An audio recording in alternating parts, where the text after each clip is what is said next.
Isa na bang magandang umaga sa bawat isa sa atin. Purihin ang Diyos sa isang pagkakataon muli na mag-aral ng salita niya sa umagang ito. At bagamat ay tayo ay hindi na isama sa pwedeng magkaroon ng gawain ng church, ay hindi pa rin ito maaring hadlang para tayo ay mag-aral. Patuloy tayong magsasaliksik, patuloy nating panghawakan, lalong-lalo na sa araw na bukas ay magsisimula na ang panibagong yugto ng buhay natin bilang isang Filipino. Ang tema natin this morning is about clinging to the things that never changes. Lubhang mahalaga ito kasi ang pangyayari sa buhay natin, lalong-lalo na sa panahon ng krisis, ay nagbabago. Bukas nga ay tayo ay papasok na sa tinatawag na new normal. Medyo mahirap mag-adjust, pero we believe na kapag tayo ay nakayakap o nakaangkla dun sa mga bagay na mapagkatiwalaan, ay hindi tayo matatakot sapagkat alam natin na ang Diyos na ating Diyos ay kasama natin palagi. Amen? Bago tayo magsimula, tayong lahat ay yumuko, tayo ay manalangin. Panginoon, maraming salamat o Diyos sa umagang ito na aming pag-usapan ang mga bagay na hindi nagbabago. Turuan mo kami at hayaan mo o Diyos sa aming puso ay bukas at patuloy na magtitiwala sa iyo sa gitna ng krisis na aming kinakaharap. At hayaan mo, Panginoon, na matutunan namin at lumago kami, Panginoon, sa gitna ng krisis na ito. Salamat o Diyos sa iyong banal na Espiritu na magtuturo sa amin, hipo sa amin, at nagbibigay sa amin ng kagalakan at kalakasan at katapangan, Panginoon, na harapin ang bagong pagsubok, bagong hamon sa amin bilang mga Filipino at bilang isang Kristiyano, Panginoon. Kaya sa umagang ito, lang isang maandilan ang iyong tagapagturo, masambit lamang ang mga bagay na nagtataas sa iyong pangalan at nagbababa naman sa amin bilang iyong mga anak. Kaya salamat o Diyos sa umagang ito, purihin ka sa pagkakataon sa pangalan ni Jesus. Ang lahat ng anak ng Diyos ay magsabi na Amen. Amen. Purihin po ang Panginoon. To begin with, sabi ni Greek philosopher Heraclitus, sabi niya, the only thing constant is change. Sabi niya, ang lahat daw ng bagay ay nagbabago at ito ay constant. Na unawaan ni Heraclitus na kahit na ang mga nagagandahang bundok, pagdating ng panahon ay ito talaga ay masisira or madideform. Nag-erode siya at nagbabago ang kanyang hugis at pumapangit na. Ganon din paraan ay tayo bilang tao ay nakakaranas din ng mga pagbabagong pisikal, pagbabagong mental, moral, spiritual, lahat ay nagbabago sapagkat ang buhay na ito ay talagang nagbabago ang lahat ng bagay. Ako po ay lumaki sa probinsya. Naabutan ko pa yung panahon na kapag may mga bisita ay talagang bawal kang pumasok sa sala. Dapat nasa kwarto ka lang nakatago. At nagagalit ang magulang kapag may bisita, nag-iingay ka. Sa panahon natin ngayon ay tila nawala na yung ganoong uri ng values ng mga kabataan. Nakikita natin, di ba, sa social media, wala na yung paggalang sa matatanda.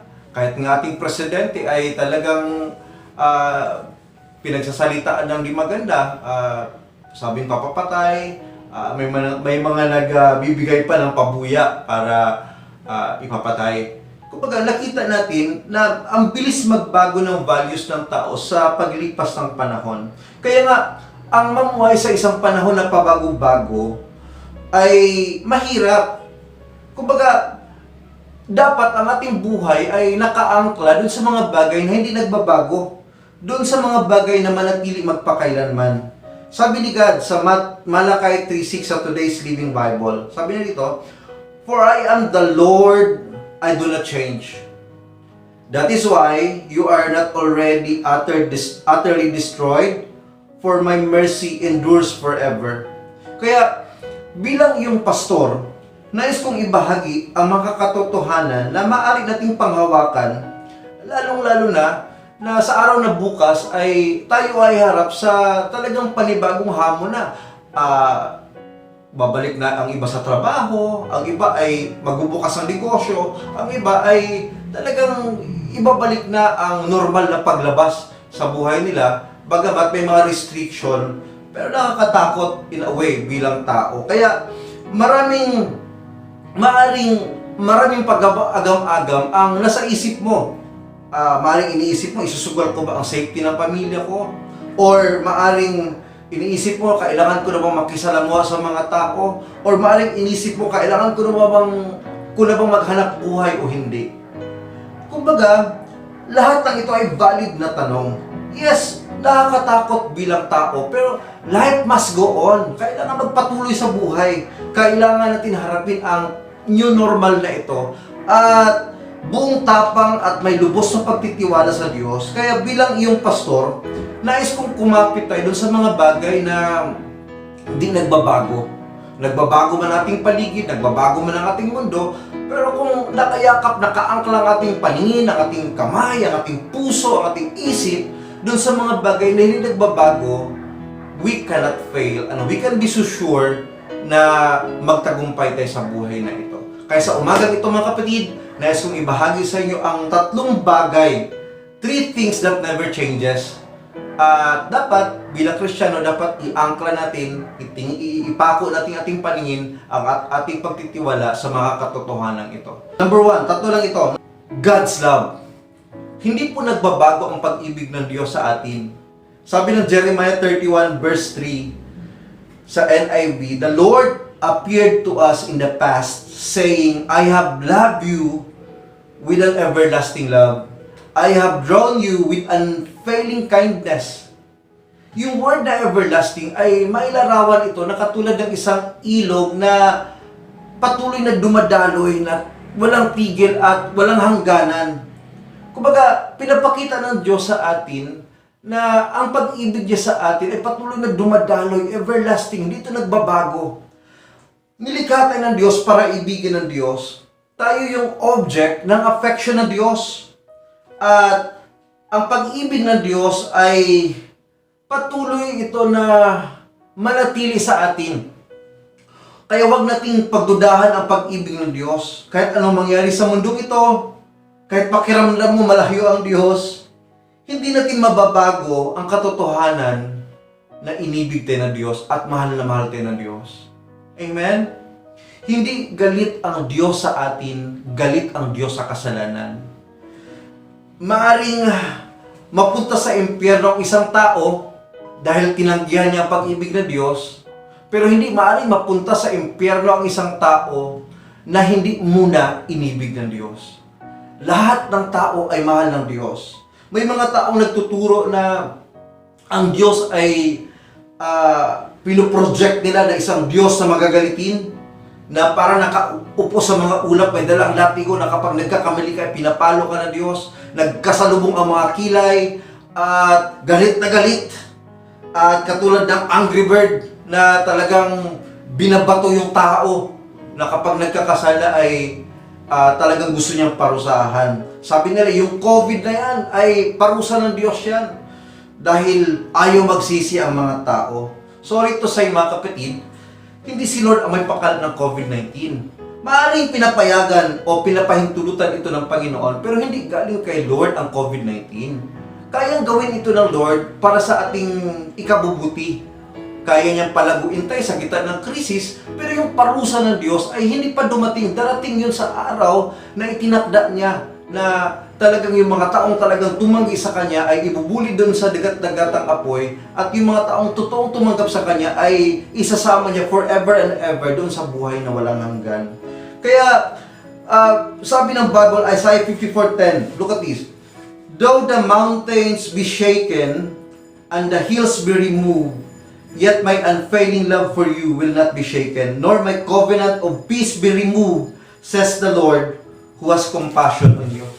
Kaya nga, mayanig man ang intensity 50, mapatag man ang lahat ng bundok, ang pag-ibig ng Diyos ay kailanman hindi matitinag sa atin.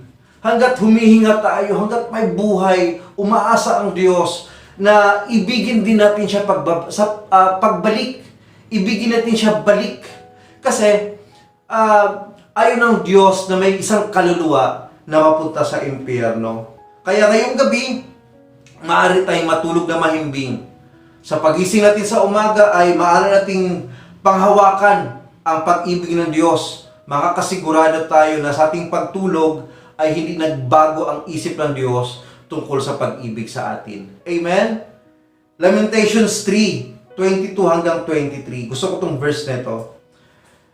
Because of the Lord's great love, we are not consumed, for His compassions never fail. They are new every morning. Great is your faithfulness. Wow! Diba? Sabi ni Jeremiah, because of the Lord's great love, we are not consumed. Pwede na tayong tupukin ng Diyos, pero yung pag-ibig ng Diyos ay talagang nandoon pa rin talaga sa atin.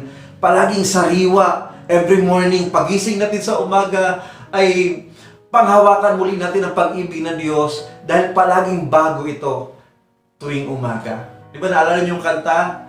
The steadfast love of the Lord never ceases. His mercies never had come to an end. They are new every morning, new every morning. Great is thy faithfulness, O Lord. Great is thy faithfulness. Kaya yung faithfulness, yung love ng Panginoon, yung mercy ng Panginoon ay palaging mapanghawakan natin sapagkat ang pag-ibig ng Diyos ay hindi nagbabago kailanman. Amen? Number 2. Pangalawang hindi nagbabago, yung God's Word, yung salita ng Diyos. Ang salita ng Diyos ay forever settled in heaven. Hindi nagbabago yan. Kaya nga sabi ng Matthew 24:35, sa Good News Translation, Heaven and earth will pass away, but my words will never pass away. Sa buong kasaysayan ng tao, ang salita ng Diyos ay palagi nakatayo. Dito nakapaloob sa Biblia, ang hindi nagbabagong katangian ng Diyos.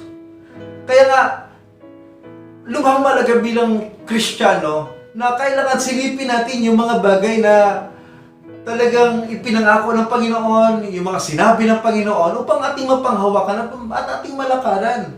Amen? Kumbaga, ang tanging paraan para magtagumpay sa buhay na ito ay you have to play by the rules. Ang Diyos ay naglagay ng mga batas, prinsipyo, naglagay siya ng mga utos na hindi magbabago, nakapaloob yun sa salita ng Diyos. Ngayon, may mga bagay na palaging tama. May mga bagay na palaging mali. Hindi kailangan ng Diyos ang iyong opinion kung ayaw mo or gusto mo. Basta, we have to abide, we have to play by the rules. Pag sinabi ng Diyos na mali, mali. Pag sinabi ng Diyos na tama, tama yun. Kaya, nakakatuwang isipin dahil ang Biblia, isang beses lang ito, isinulat ng Diyos ang kanyang batas at di na ito binabago-bago pa. Katulad ng mga batas natin, may mga amendments, may mga revisions.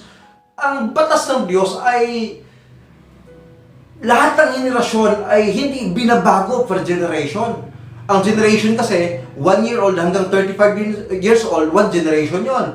So, ibig sabihin sa generation na to, manatili ang salita ng Diyos. Pag dating ng next generation, ganun pa rin ang salita ng Diyos. Ito ay never changing.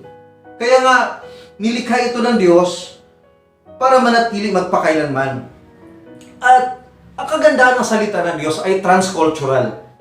Ito ay pwede mong gamitin sa iba't ibang kultura. Hindi lang sa Pilipino, kahit sa Arab countries, kahit sa India, kahit sa Africa, ang salita ng Diyos ay sapat ito at makakabusog ng kaluluwa kahit anong lahi, kahit anong tribo mo o saang bansa ka man naroon, kaya kang busugin sapagkat ang Biblia ay angkop sa lahat ng tao at ang bawat kaluluwa ay nangangailangan ng salita ng Panginoon. Amen? Maganda yung sinabi ni Franklin Graham. Sabi niya, God's Word is mankind's only guide to life and eternal abundance. It brilliantly reflects the holy, unchanging character of God Himself. Kumbaga, ito daw yung sure guide ng ating buhay papunta sa eternal at abundant life. Kaya nga, ang pagsunod ng salita ng Diyos ay nagbibigay ng pagpapala sa atin. At ang pagsuway ay nagbibigay ng disiplina At kung di ka magpapadisiplina, maaring pagdating ng araw ay itatapon ka doon sa dagat-dagatang apoy kasi kahit anong pag-ibig, kahit anong pangako ang gagawin ng Panginoon sa iyo ay nire-reject mo yung gustong sabihin ng Panginoon. Ang Biblia ay palaging sukatan ito ng ating mga desisyon sa buhay. Ito rin ay katotohanan na nakapaloob sa buhay na ito. Kapag wala sa Bible, kasinungalingan yon. Ibig sabihin, makakasigurado tayo na ang Biblia ay ito yung pinaka-perfect na gabay sa atin. Sapat na ito upang makarating tayo sa langit. Kaya nga, lubhang malaga bilang Kristiyano na hindi lang tayo yumakap or kumapit doon sa pag-ibig ng Diyos, kapitan din natin yung salita ng Diyos na hindi nagbabago. Naalala ko ang isang lalaki na pumunta sa palengke at bumili ng giniling. Sabi niya, "Sir, pabili nga ng 1 kilong giniling." Alam mo ginawa ng matadero? Kumuha ng plastic at yung kamay niya ay dinaklot doon sa sa giniling na isang natumpok na giniling, tapos inilagay sa plastic, naglagay siya, pagkatapos binigay niya, 1 kilo yan. Sabi ng bumili, sabi niya, "Sir, wala ba kayong timbangan?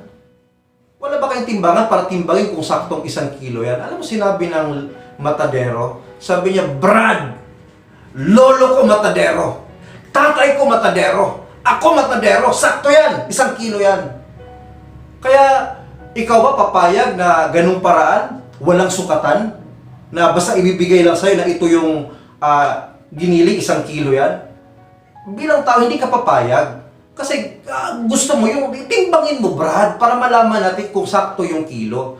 In that same way, anumang opinion ng tao, anumang mga bagay na sinasabi ng mundong ito, kailangan it must agree with the Bible.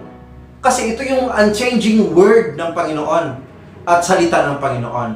At lubhang malaga bilang tayo, we have to cling on doon sa salita at mga pangako ng Panginoon. Amen?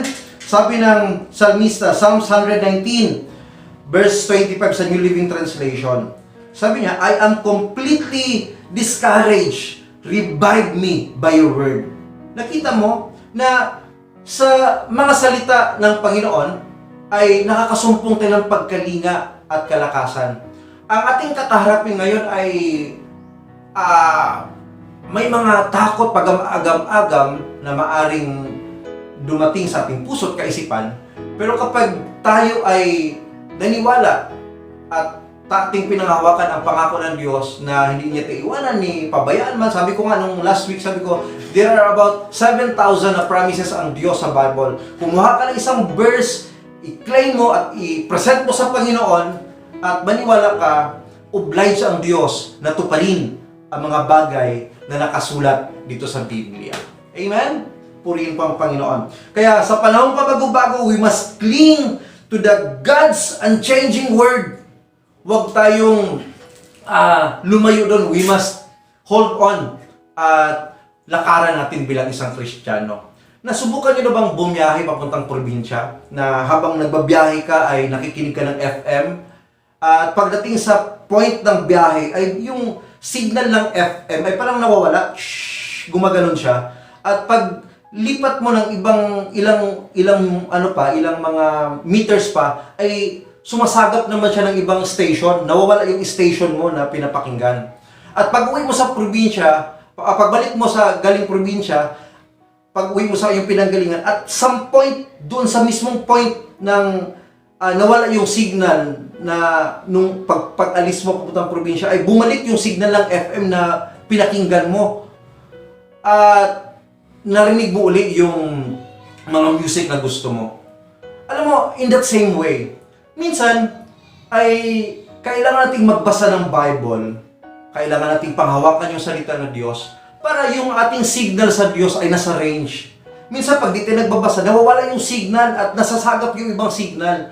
Kaya nga, yung kumain ka sa hapagkainan ng Diyos everyday, ay ikaw ay constantly nandun sa range ng signal ng Panginoon at hindi ka maaaring magkamali or kahit magkamali ka man, konti lang, minor lang sapagkat ikaw ay nandoon palagi sa range ng salita ng Diyos. Amen? Kaya mapagkatiwalaan ang kanyang mga salita dahil ito ay hindi po nagbabago. Amen? Ano yung una? Number one, ano yung mga di nagbabago? Una, yung pag-ibig ng Diyos. Pangalawa, yung salita ng Diyos. At lastly, I'll end with this, yung God's plan, yung plano ng Diyos. Amen? Ang tanong ko sa inyo, ang mga plano ba natin nagbabago? Yes, nagbabago ang mga plano natin. Gaano kadalas ito nagbabago? Di ko alam. Ako, may mga plano ako na talagang nagbabago depending dun sa approach ng mga pangyayari. Paano mo binago ang mga plano mo sa gitna ng COVID-19? Di ko alam kung anong plano mo bago magka-COVID. Pero alam ko may plano ka. Pero ngayon, paano mo siya binago at paano mo harapin yung mga hamon sa buhay na ito? Meron dalawang reasons kung bakit nababago natin ang ating mga plano. Una, wala tayong kakayahan na alamin kung anong mangyari sa hinaharap. Di natin alam kung anong mangyari bukas sa makalawa. Kumbaga, limitado ang ating kaisipan sa araw na ito sa pangyayari lang ng kasalukuyan natin. Pangalawa, wala tayong kakayang i-implement ang lahat ng gusto natin. Madalas, kinukulang tayo ng oras, kinukulang tayo ng pera, kinukulang tayo ng lakas, at minsan yung pinaka-best na effort natin ay kapos, kaya binabago natin ating mga plano, kaya may tinatawag na mga plan B. Si God, mga kapatid, ay gusto kong sabihin sa inyo na hindi niya kailangan magbago ng mga plano. Sapagkat siya ay omniscient God. Pag sinabing omni, all, sient, all-knowing. Ibig sabihin, alam niya ang lahat ng bagay. Hindi mo nga siya maaaring sabihan na surprise, sapagkat di nasusurpresa ang Diyos, sapagkat alam niya ang mga bagay. Sa simula pa lang, bago niya ilatag ang foundation ng mundo hanggang sa paano matapos ito, ay alam ng Diyos ang lahat ng bagay. Pangalawa, siya ay omnipotent. Ibig sabihin, all-powerful. Kumbaga, yung kanyang lakas ay hindi nagbabago. Ang kanyang kapangyarihan ay walang limitasyon. At kaya niyang gawin ang lahat ng bagay. Lahat ng kanyang nasimulan ay kanyang tatapusin. Dahil sa dalawang bagay na yan, His plans never have to change.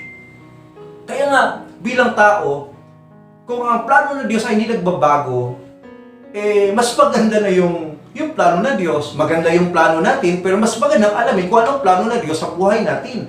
Sapagkat, yun ay isang kasiguraduhan na hindi tayo mabigo sa buhay na ito. Dapat nakaangkla palagi ang ating mga plano doon sa plano ng Diyos. Kumbaga, yung plano ko, isang tabi ko na, gusto kong malaman, Lord, ano ba yung plano mo? Sapagkat kapag yung plano mo ay aking lalakaran, I cannot fail.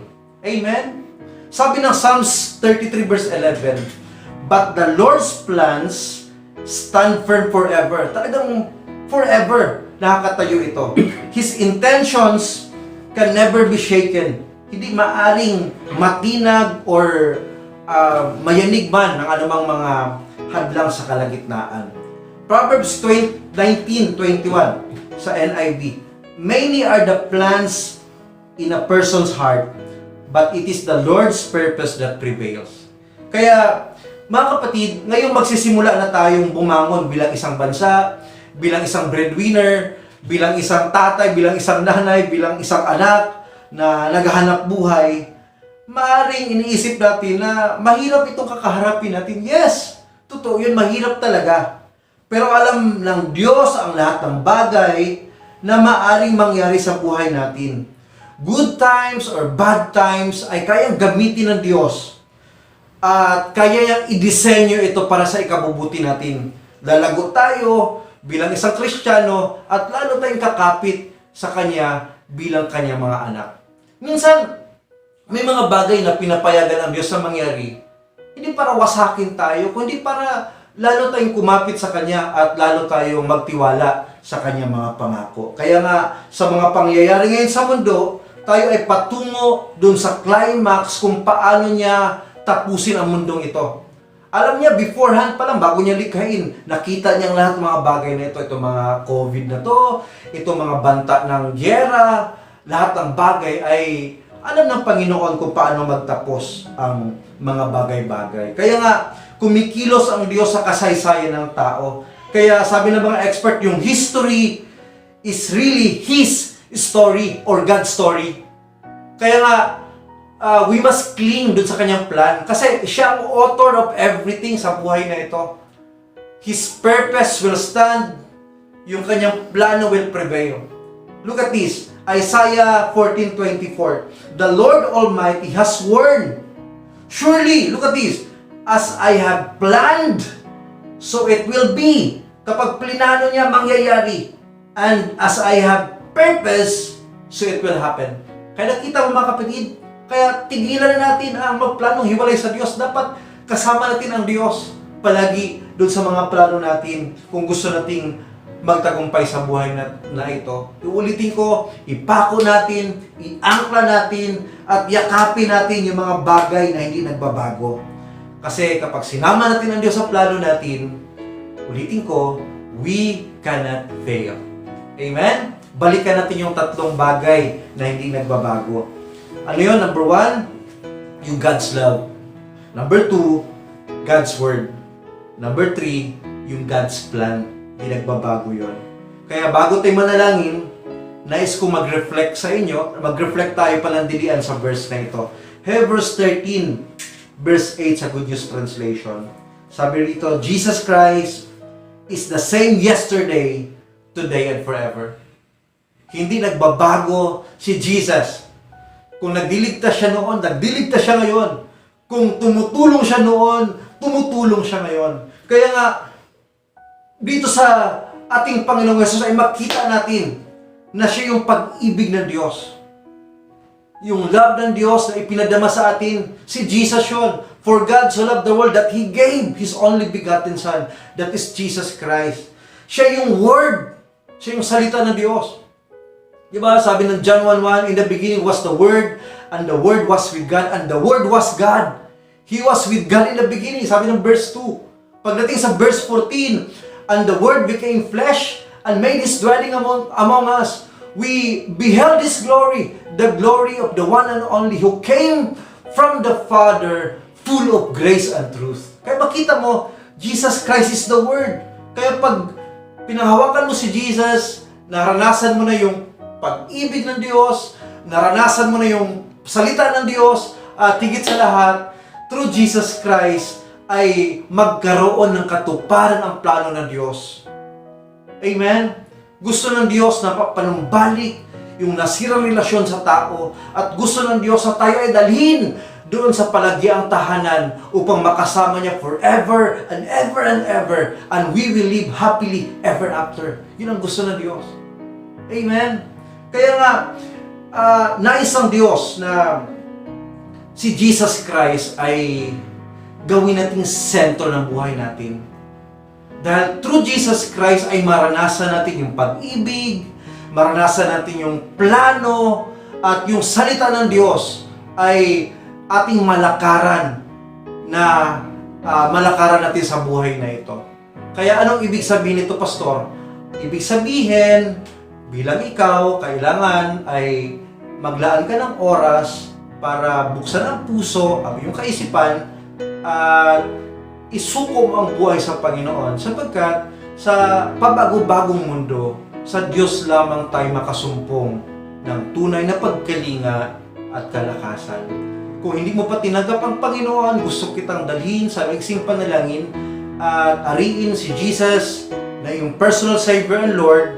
At tulad ng sinabi ng Bible, Jesus is the same yesterday, today, and forever. Makakasumpong ka ng forever, kapatid, sapagkat si Jesus ay tinanggap mo bilang iyong Panginoon at iyong tagapagligtas. Sige po, sundan mo ako sa maiksing panalangin bago tayo mag-closing prayer. Sabihin mo, Panginoong Jesus, kailangan kita. Salamat sa pagkamatay mo sa krus para sa aking mga kasalanan. Binubuksan ko aking puso at tinatanggap kita bilang aking Panginoon at tagapagligtas. Inaamin ko na ako ay isang makasalanan at walang magagawa hiwalay sa iyo. Tulungan mo ako, Diyos, na lumakad ayon sa iyong mga pangako. At gusto ko, Panginoon, na yakapin, ipako, panghawakan ang mga bagay na hindi nagbabago. Ang iyong pag-ibig, ang iyong salita, ang iyong mga plano, nais ko, O Diyos, na mamuhay ayon sa iyong kalooban at lakaran ang iyong mga nais. Isulat mo po ang pangalan ko sa aklat ng buhay at hayaan mong ako ay mamuhay ayon sa nais mo sa buhay na ito. Ingatan mo ako, Diyos, sa COVID na to, at huwag mo hayaan na may magkasakit sa aming pamilya, at hayaan mo, Panginoon, na mapatunayan ko sa aking mga mahal sa buhay na tunay nga na aking tinanggap na Kristo ngayong umaga na to ay totoo at sapat sa buhay na ito. Amen and amen. Ako na po ang manalangin para sa atin kasabay ng closing prayer. Panginoon, maraming salamat, O Diyos, sa aming napag-usapan. Salamat, O Diyos, sa iyong katapatan. Dahil patuloy, Lord, na ang iyong mga salita ay palaging humuhugas sa aming mga kaisipan na naguguluhanan. Palagi mong pinapakita sa amin na bagamat nagbabago ang mundo, Panginoon, ikaw ay hindi nagbabago. At ang iyong mga salita ay mapagkatiwalaan, ang iyong pag-ibig ay maasahan, at iyong plano, Panginoon, ay sure na hindi maaring mabigo kapag yun ang aming pinanghahawakan. Kaya salamat, O Diyos. Salamat sa buhay ng mga kapatid na sa kanya-kanyang tahanan. Ingatan mo kaming lahat. Sa araw na bukas na kami ay haharap sa talagang panibagong pagsubok, Panginoon, bilang isang bansa, bilang isang pamilya, bilang isang church. Tulungan mo kami, Panginoon, na makayanan namin na mamuhay, na may pag-iingat at may protection sa iyo, at kumita kami, Panginoon, upang masustain, Panginoon, aming pangangailangan sa lumalaking pamilya. Pagpalain mo ang iglesia namin at patuloy na palaguin mo kami sa gitna ng krisis nito. Lahat ng ito ay hiniling namin, Panginoon, sa umagang ito, sa pangalan ni Jesus. Sa pangalan ni Jesus, ang lahat ng anak ng Diyos ay magsabi ng Amen and Amen.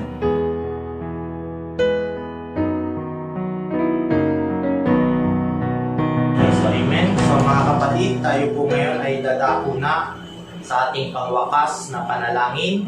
At maraming salamat po sa mga salita ating napakinggan gamit si Pastor Roy Martinez na siyang ginamit ng Panginoon upang magdala ng mensahe sa araw na ito. Mga kapatid, ang tema po na ating pinag-usapan ngayong araw na ito ay clinging to the things that never change. So, sabi niya doon, kumapit tayo sa mga bagay na hindi nagbabago. Amen. So, may verse po dito, sinasabi po dito sa isang verse na sa Malakay chapter 3 verse 6, sinasabi po dito na, For I am the Lord, I do not change. So mga kapatid, ang Panginoon mismo ang nagdeklara sa kanyang sarili na sinasabi niya, I am the Lord, I do not change. So kung meron man po tayong dapat kapitan para po sa mga bagay na hindi nagbabago, ito po ay walang iba kundi ang Panginoong Jesucristo. Okay po, so tayo po'y dumako na sa pangwakas na panalangin. Ipikit po natin ang ating mga mata at tayo po'y manalangin ang manaming Diyos na banal, na makapangyarihan sa lahat, Panginoon. Ikaw po ang lumalang ng langit at ng lupa, at lahat po ng bagay sa daigdig na ito ay iyong pag-aari, kasama po ng aming mga buhay. Panginoon, salamat po sa mga salita naming napakinggan sa araw na ito, sa isang makapangyarihang mensahe na ipinagkaloob mo sa amin sa araw na ito. Ang panalangin ko, Panginoon, nawa po, Lord, ang salitang aming napakinggan ay tumimo sa puso ng bawat isa, at ito po ay makatulong sa aming pangaraw-araw na pamumuhay dito sa daigdig na ito. Patuloy mo po kaming turuan, Ama, na kami po ay matutong kumapit lamang sa iyo, sapagkat ikaw lamang ang hindi nagbabago. Ang iyong pag-ibig, ang iyong pangako ay tapat at kailanman ay hindi nagbabago. Maraming salamat po, Ama, sa patuloy na pagtitiwala mo kay Pastor Roy upang magdala ng mensahe. Patuloy mo po siyang gamitin sa iyong makapangyarihang kapamaraanan. Basbasan mo po ang kanyang buong pamilya. Ipagkaloob mo po, Lord, ang kanilang mga pang-araw-araw na pangangailangan. Ganon din po, Lord, sa lahat po ng mga nakakapakinig Sa araw na ito, kayo po ang umabot sa kanila, kayo po ang nakakaalam ng kanilang mga kalagayan, Panginoon. Ako po'y nananalangin ng pinansyal na provision para sa bawat isa, kagalingan sa sino mang mayroong karamdaman, Panginoon. At Lord, I pray na nawa po, Lord, pagkalooban mo po kami ng malulusog na pangangatawan. At Panginoon, idinadalangin ko po sa iyo, Panginoon, itong gawain na ito, Panginoon, na nawa, Panginoon, patuloy pong maging masigasig ang bawat isa sa patuloy na pagdalo, pakikinig, panonood ng online streaming, Panginoon. At Lord, panalangin ko na nawa po, Lord, kami po ay hindi mawala ng gana o hindi po kami magsawa sa iyong gawain, Panginoon. Lord, idinadalangin din po namin na nawa po, Lord, ipagkaloob na ng gobyerno, Panginoon, na magkaroon na uli, Panginoon, ng gawain, Panginoon, iloobin, Lord, ng pamahalaan, Panginoon, na maging makita po nila, Lord, na essential din po, Panginoon, ang church gathering, Panginoon, sapagkat ang mga Kristiyano, Panginoon, ay matuturing din pong spiritual frontliners dahil kami po ang mga nananalangin para po sa ating bayan at sa buong mundo. Panginoon, maraming salamat po sa lahat po ng pagpapala, biyaya, mga salita na patuloy na ipinagkakaloob mo sa amin. Idinadalangin ko po, Panginoon, ang buong Pilipinas, Panginoon, ang Pangulong Duterte, na kayo po ang magpala sa Pangulong Duterte sa kanyang pamumuno sa bansang Pilipinas. Pagpalain mo po ang buong cabinet members, ang LGUs, ang DILG, ang lahat ng mga frontliners, Panginoon. Pagpalain mo po, Panginoon, ang lahat po, Panginoon, ng aspeto ng buhay, Panginoon, ng Pangulong Duterte, Panginoon, O God. At Lord, I pray, patuloy na gabayan mo po siya at tulungan, Panginoon, sa pag-resolba, Panginoon, ng problemang ito. Panginoon, naniniwala po ako na ikaw po lamang ang kaisa-isang solusyon, Panginoon, sa lahat po, Panginoon, ng sitwasyon at panahon sa daigdig na ito. Pagpalain mo po, Lord, ang buong mundo, Panginoon. Panalangin ko na nawa po, Lord, sama-sama po naming makamtan, Panginoon, ang katagumpayan. At Lord, ako po'y dumadalangin sa iyo na nawa po, Lord, pagalingin mo po ang aming bayan at ang buong sanlibutan. Maraming salamat po, Ama. Lord, itinatalaga ko po sa iyo ang lahat sa pangalan ng Panginoong Jesucristo na aming Diyos Hari, Panginoon at tagapagligtas ng aming buhay. Amen. Okay, so mga kapatid, dako po tayo sa ating announcement at muli po ay inaanyayahan ko po kayo na patuloy po tayo na magsama-sama every Sunday sa ganitong oras din po sa gawain ng Panginoon sa ating online streaming. Mga kapatid, patuloy po tayo maging masigasig sa pagdalo sa gawain kahit na dito lamang sa online streaming. At sinasabi nga po ng Panginoon na huwag nating kaliligtaan ang mga pagtitipon katulad ng nakaugalian ng ilan. So mga kapatid, tandaan po natin na kailanman hindi po masasayang ang ating mga pagpapagal. Maraming salamat po. Muli po, kita-kita po tayo sa susunod na linggo sa ganitong oras po. Pagpalain po tayong lahat ng Panginoon. Mahal po tayo ng Panginoon. God bless us all po.